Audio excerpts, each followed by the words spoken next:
जय श्री राधा रानी सरकार की, जय श्री कृष्ण भगवान की, जय श्रीमद् भागवत महापुराण की। मंदिर श्री बंसी वाले महात्मा यूट्यूब चैनल की ओर से हम आप सभी भक्तों का हार्दिक अभिनंदन करते हैं। आज हम आपको सुनाने जा रहे हैं श्रीमद् भागवत महापुराण के 10वें स्कंध के अध्याय 57 के दूसरे भाग की परम पावन कथा। इस अध्याय का नाम है भगवान श्री कृष्ण जी का कालिंदी, सत्या, भद्रा, लक्ष्मणा आदि से विवाह होना। बोल श्री राधा कृष्ण भगवान की जय। बोल श्रीमद् भागवत महापुराण की जय। श्री सुखदेव जी महाराज आगे की कथा का वर्णन करते हुए कहने लगे हैं कि हे राजा परीक्षित, एक दिन राजा युधिष्ठिर की स्तुति पर श्री श्याम जी ने विश्वकर्मा को आज्ञा दी कि इंद्रप्रस्थ में भी ऐसे सुंदर भवन निर्मित करो जैसे द्वारकापुरी में तुमने बनाए हैं।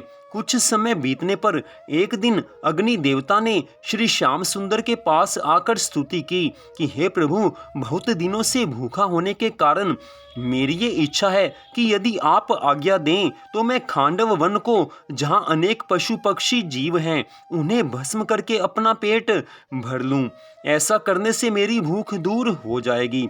परंतु हे दीनानाथ, उस वन की रक्षा इंद्र देवता करते हैं, इसलिए यदि मैं वहां पर अकेला जाऊंगा तो वह पानी बरसाकर मुझे शांत कर देंगे। इसलिए आप मेरे साथ किसी को रक्षा करने के लिए भेज दें।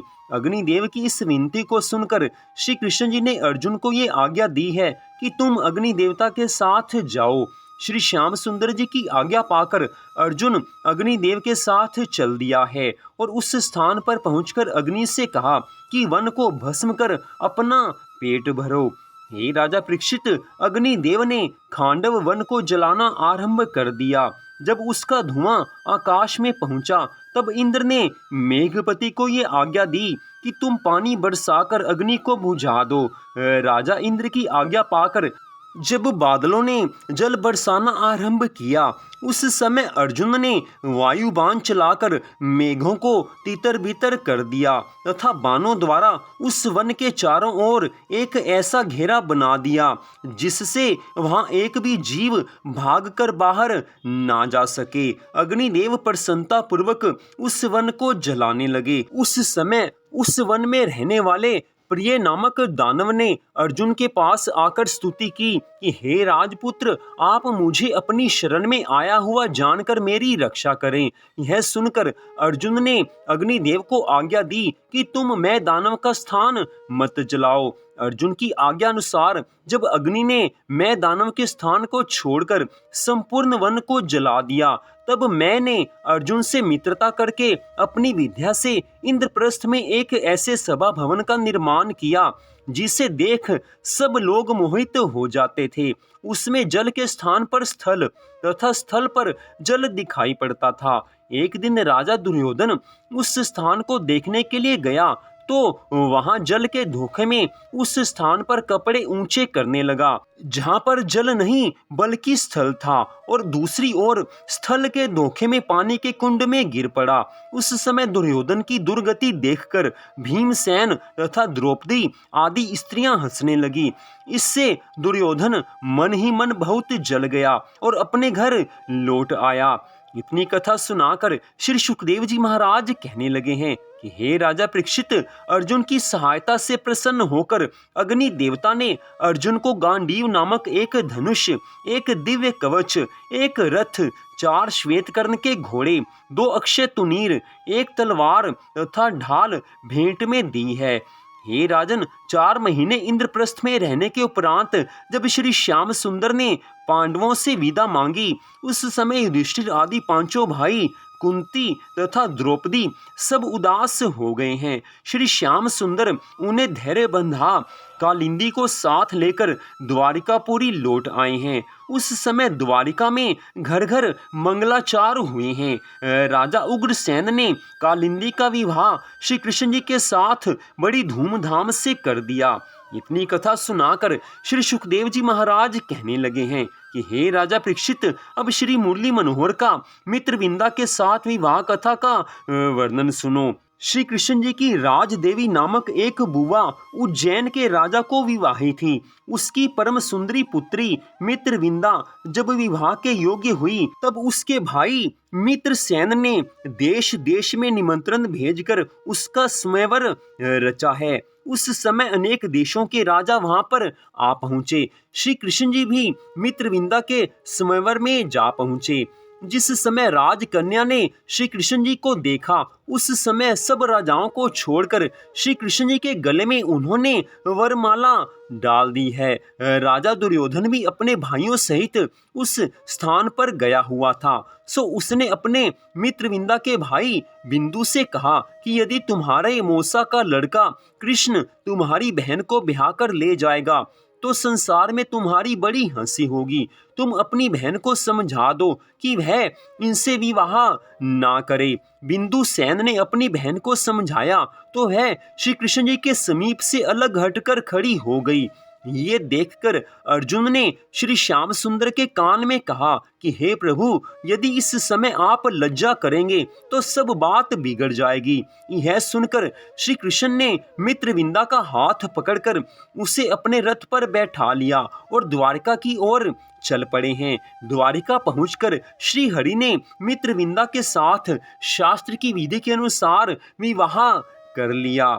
इतनी कथा सुनाकर श्री सुखदेव जी महाराज कहने लगे हैं कि हे राजा परीक्षित, जिस प्रकार श्री कृष्ण जी ने सत्या नामक राजकुमारी से अपना विवाह किया, अब वो कथा सुनाने लगा हूँ। अयोध्या के राजा नग्नजित ने अपनी पुत्री सत्या का विवाह करने के लिए ये प्रण किया था कि जो कोई मेरे 7 बैलों को एक साथ नाथ देगा, उसी के साथ मैं अपनी पुत्री का विवाह करूंगा।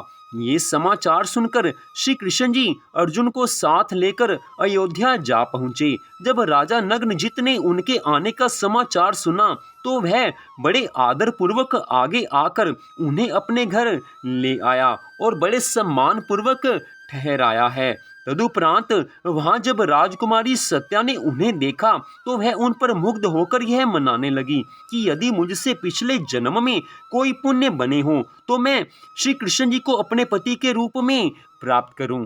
दूसरे दिन राजा ने श्री कृष्ण जी के पास जाकर ये कहा कि हे भगवान, यदि मेरे योग्य कोई सेवा हो तो आप आज्ञा करें। ऐसे वचन सुनकर श्री श्याम सुंदर भगवान ने कहा है कि हे राजन, यद्यपि याचना करना हमारा धर्म नहीं है, तो भी हमारी ये इच्छा है कि तुम अपनी पुत्री सत्या का विवाह हमारे साथ कर दो। राजा ने भगवान श्री कृष्ण जी को उत्तर दिया है कि हे भगवान, मैंने सत्या के विवाह के लिए प्रतिज्ञा की है कि जो व्यक्ति मेरे 7 बैलों को एक साथ नाथ देगा, उसी के साथ मैं उसका विवाह कर दूंगा। लेकिन ये प्रतिज्ञा अभी तक किसी ने पूर्ण नहीं की है। अतः हे प्रभु, आप उससे पूर्ण कर दें जिससे मेरी लाज बच जाए। हे प्रभु, आप सर्वांतरयामी हैं, आप त्रिलोकी के स्वामी हैं, आपसे कोई भी बात छिपी नहीं है, आप सब कुछ कर सकते हैं, इसलिए आप मेरे मन की इच्छा को पूर्ण कर दें। यह सुनकर श्री श्याम सुंदर भगवान ने राजा के 7 बैलों को एक साथ नाथ डाला है। तब राजा नग्नजित ने बहुत ही प्रसन्नता पूर्वक शास्त्र की विधि के अनुसार सत्या का विवाह श्री कृष्ण जी के साथ कर दिया और 10,000 गौएं, 3,000 वस्त्रालंकारों से सुसज्जित सेविकाएं और बहुत सा द्रव्य और मणि आदि अपनी पुत्री को विवाह के अवसर पर देकर विदा किया है। जब श्री कृष्ण जी द्वारिका में पधारे तो सभी छोटे बड़े लोगों ने आनंद उत्सव मनाया है, सबको प्रसन्नता हुई है। इतनी कथा सुनाकर श्री सुखदेव जी महाराज कहने लगे हैं कि हे राजा परीक्षित, जब श्री कृष्ण जी ने भद्रा के साथ जिस प्रकार विवाह किया, अब वह कथा सुनो।